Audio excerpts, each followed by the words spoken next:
E dando seguimento aqui ao nosso processo, vamos falar aqui sobre interação com o material. O uso do material, gente. Ou seja, o uso do material é uma das questões muito importantes. Coloquei aí para vocês um slidezinho, para que vocês possam ver como que usa o material. Hoje, bom, vamos voltar um tempo agora. Ei, barbinha branca. Vocês sabem que eu sou da época da transparência.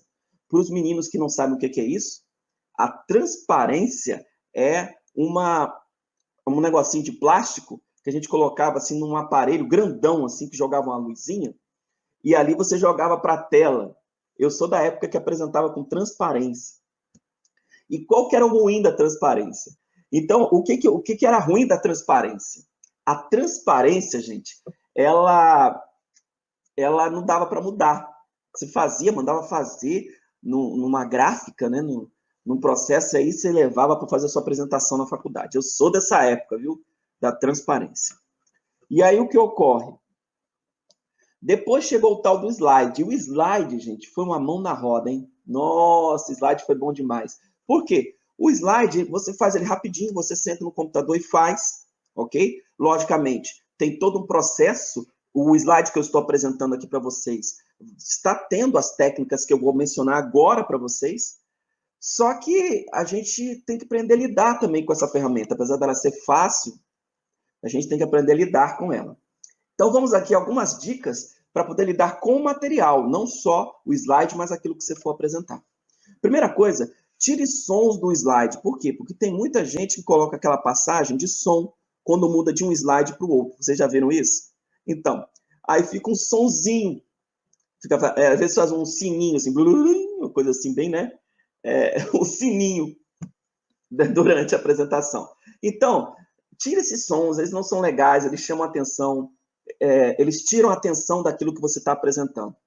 E a segunda coisa do slide que é muito importante é em tópicos, tá bom? Apresente o slide em tópicos, porque você estudou o assunto, você sabe o assunto, você vai falar sobre ele. Então, você traz um tópico. Pode ser também uma imagem junto com tópicos, que é uma coisa que eu gosto bastante.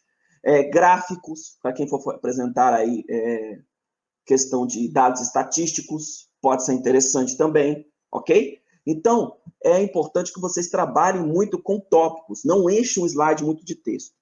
Pouquíssimas vezes eu enchi um slide com texto. Eu só fiz isso, por exemplo, quando eu já preparava o material para os alunos, que ia se tornar também a apostila deles, né? Eu sou um produtor de conteúdo. Inclusive, eu sou um produtor de conteúdo profissional, né? Além de ter o Caminhos da Linguagem, eu trabalho numa empresa produzindo conteúdo. Algum curso que vocês estão feito aí online, provavelmente fomos nós que produzimos. Então, o que acontece? Eu separo essas questões. O que é uma coisa, o que é uma outra coisa, e eu consigo fazer um slide mais limpo. Então, o que é um slide mais padrão? Ou seja, tentar fazer uma linha de identidade visual no seu slide que siga ali do começo ao fim. Por exemplo, mas, professor, não é legal variar? De vez em quando colocar uma imagem, por exemplo, inteira, ou colocar só tópicos, isso pode acontecer. Mas pode perceber que aqui, ó, eu sigo uma linha de identidade visual, vocês estão percebendo. Eu coloco os tópicos de um lado, olha só que legal, e eu coloco eu coloco as imagens do outro lado, tá vendo? Uma imagem que tem a ver com aquilo que eu estou mencionando, que eu possa interagir com essa imagem também. Então, faça um slide mais padrão que possa acontecer. Qual que é a fonte que você usa, professor, no slide? Olha, você pode usar a Calibri, que vem normal, mas uma fonte muito interessante para você usar também é a fonte Arial, tá bom?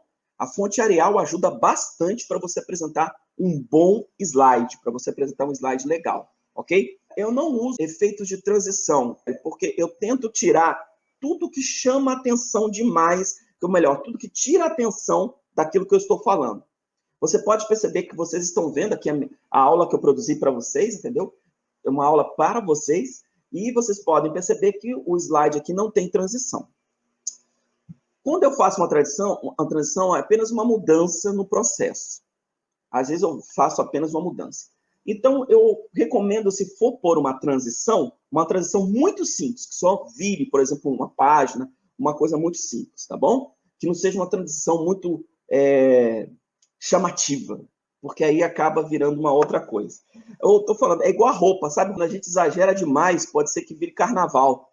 Então a gente tem que saber dosar a roupa certinho sobre a situação que a gente vai usar. Mas aí tem muita gente que pode perguntar, professor, mas nos seus vídeos, quando você grava vídeo, apresenta uma produção do Caminhos da Linguagem, tem uma transição. Sim, mas ali é um pouco diferente, porque ali, o que acontece? Ali eu estou produzindo um vídeo quase que uma reportagem, né? Os vídeos do Caminho da Linguagem, feito pela equipe aqui, é quase que uma reportagem. Tem o pessoal da pesquisa, tem o pessoal da apresentação, opa, sou eu, né? Tem, então, todo um processo em cima disso aí, a gente divide o vídeo em partes, colocando assim uma transição. Mas você vê que é uma transição bem simples, apenas para marcar os assuntos que tem no vídeo, tá bom? Os assuntos que são passados no vídeo. Mas para slide, eu prefiro sem transição ou animação, essas coisas, tá bom? Ou uma transição bem simples. Animação simples também, por exemplo, essa animação que eu estou usando aqui para vocês, olha só, que é uma animação, vocês podem perceber, que que vai aparecendo as coisas, conforme eu for clicando, vai aparecendo. Por quê? Por que eu coloco isso? Porque eu dou foco naquilo que vocês estão olhando. Olha só que bacana. Se eu apresento todos os assuntos de uma vez só, vocês vão ficar lendo todos os assuntos e pode tirar o foco do que a gente está explicando. Então, eu apresento 2 ou 3 assuntos e explico. Depois eu apresento mais 2 ou 3 assuntos e vou explicando. Então, eu uso animações também muito bem controladas, nenhuma animação muito rebuscada. Só que, logicamente, eu já usei, tem palestras minhas que eu coloco animações de imagens que entram, imagens que saem, mas elas todas acompanham a explicação, nesse sentido, tá bom? Elas todas acompanham a explicação. Um dia eu apresento um slide desse aqui para vocês. E aí o que acontece? Revise o seu material, gente, revise o seu material. Isso é muito importante, dá uma lida antes, perceba uma coisa, peça para outra pessoa ler, tá bom? Para que esteja tudo bem, que não dê problema nenhum a respeito disso aí. Então, o que ocorre? Revise o seu material, olhando se você acha realmente que essa imagem possa estar coerente com aquilo ali, tá bom? Ou se essa imagem não está legal, você pode usar uma imagem. Procure imagens simples, você usa imagens mais fortes quando realmente você queira passar alguma coisa.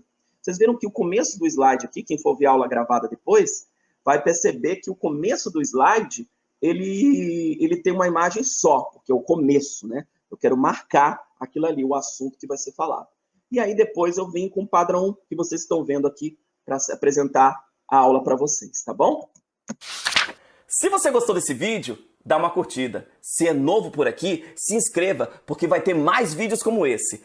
E nunca se esqueça, você é capaz de fazer aquilo que você quiser. Acredite no seu potencial. Até a próxima!